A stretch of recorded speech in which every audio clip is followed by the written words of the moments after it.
this is Lena Shea, an Iowa mom, and I'm going to add to my quick and easy series something that is very quick, very easy, and that's an omelet. You can use an omelet any time of the day. High in protein, eggs are good for you. So I'll give you a few tips on how to make an omelet. The first thing when you're making eggs, you have to be able to crack it, and I think a lot of times people worry about this part because they don't want to get shells in it. And one of the best ways I found to do it is just to hit it on the counter, and you can see where that makes the little cracks in there. And then when you press your thumbs into it, it kind of breaks apart, and then you drop it into the bowl. If you do it on the edge, sometimes that just makes these little tiny shards that get in there. If you've never cracked eggs before, when you first do it, just tap it lightly, because if you do it too lightly and it doesn't do anything, no big deal, just tap harder.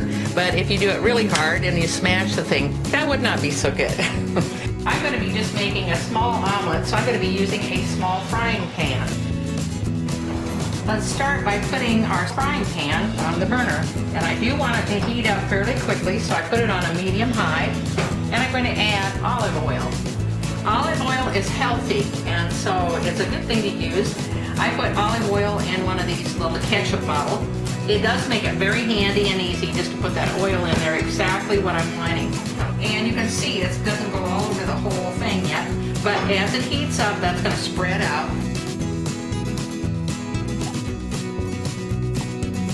Let's do 4 eggs.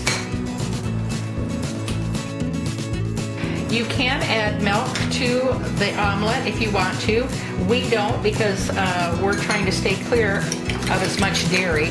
I just whip it more. I'm using a simple fork. You could use a whisk. I just kind of punch down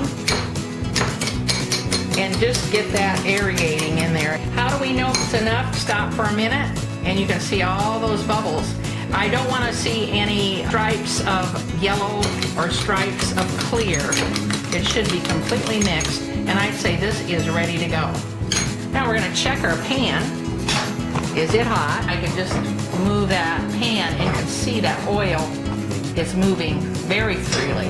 If you put a little water on your fingertips and it sputters like that, it's hot. We're going to pour that in. I just go up near the side there and run another bead of olive oil around it. Now what that does is it pulls that egg away from the edge, makes it a lot easier to turn when it comes time to do that. Now while that's cooking, we can season it. And some of the staples of cooking, salt and pepper. If you're using a non-stick pan, you still want to use either butter or olive oil to give it flavor.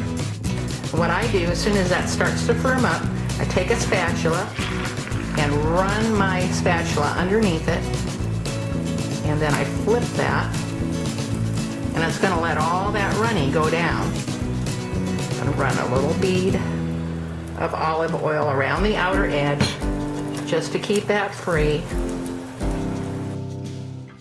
We're doing a cheese omelet. I've got some shredded cheese here. And I just sprinkle that over top. Don't have to measure, just sprinkle it according to what you like. If you want to add meat or vegetables, just make sure it's fully cooked and nice and warm when you sprinkle it on top.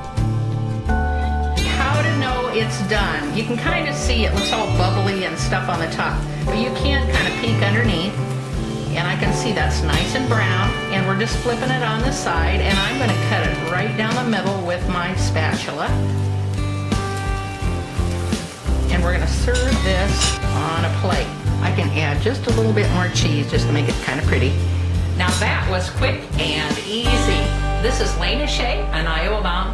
Thanks for watching.